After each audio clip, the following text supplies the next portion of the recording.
కొన్ని విషయాలు నువ్వు బయట వెతకటం ఇప్పుడే ఆపేసేయాలి. ఆ విషయాలు ఏంటి అంటే, ఒకటి సెల్ఫ్ రెస్పెక్ట్, ఒకటి ప్రేమ, ఒకటి మర్యాద. ఇంకా చాలా ఉంటాయి. నిన్ను నువ్వే ప్రశ్నించుకో.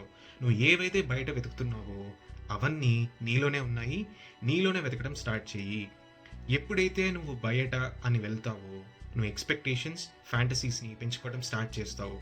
నీ రియాలిటీ, మనుషుల మధ్య రియాలిటీ, నువ్వు ఎలా బతుకుతున్నావో రియాలిటీ, నీ సిట్యుయేషన్స్‌తో ఉన్న రియాలిటీని మిస్ అవ్వటం స్టార్ట్ చేసినట్లే. రియాలిటీకి, ఎక్స్‌పెక్టేషన్స్‌కి సంబంధమే లేదు. నువ్వు పెంచుకుంటున్న ఫ్యాంటసీసు మనుషుల మీదైనా సరే, వస్తువుల మీదైనా సరే, ఇంకా దేని మీదైనా సరే, నీ రియాలిటీకి సంబంధం లేదు.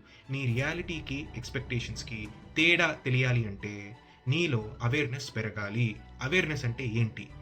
ఏ విషయమైనా సరే నువ్వు చేస్తున్నప్పుడు ఒక్కసారి నీతో నువ్వు మాట్లాడుకో. క్వెషన్ చేసుకో నీతో నువ్వు. అరే! ఇప్పుడు నేనేం చేస్తున్నాను? దీనివల్ల ఔట్‌కమ్ ఏంటి? దీనివల్ల నిజంగా నాకు లాభం ఉందా? లాభం ఉంటే ఆ ఇంటెన్షన్ ఏంటి? మంచిగానా? లేకపోతే చెడ్డగానా? ఇలాంటి ఒక అవేర్‌నెస్ ఎప్పుడొస్తుందంటే, నీతో నువ్వు మాట్లాడుకోవడం స్టార్ట్ చేసినప్పుడు ప్రతి సిట్యుయేషన్ ముందు నీకు అవేర్‌నెస్ పెరుగుతుంది. And you will be the closest person to your reality. Reality check అనేది ప్రతి ఒక్కడికి కావాలి. అప్పుడే మనం ముందుకి వెళ్ళటానికి కాన్ఫిడెన్స్ వస్తుంది. Reality might be very cruel, but it is your best medicine. Start doing this.